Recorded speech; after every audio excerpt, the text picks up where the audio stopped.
पातूर अकोला महामार्गावरील शेतात राहणाऱ्या एका आदिवासी शेळी पालकाच्या गोठ्यावर अज्ञात चोरट्यांनी चाकूचा धाक दाखवत 30 बकऱ्या चोरून नेल्याची धक्कादायक घटना घडली असून अद्याप गुन्हा दाखल नसल्याचा आरोप करण्यात येत आहे।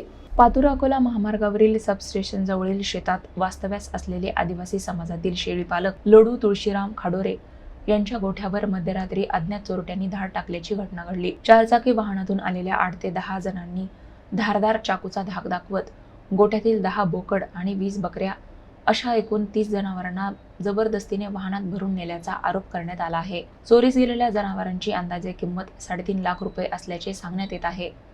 या प्रकरणी पातूर पोलीस ठाण्यात तक्रार देण्यात आली असली तरी अद्याप गुन्हा दाखल करण्यात आलेला नसल्याचा आरोप पीडित कुटुंबियांनी केला आहे।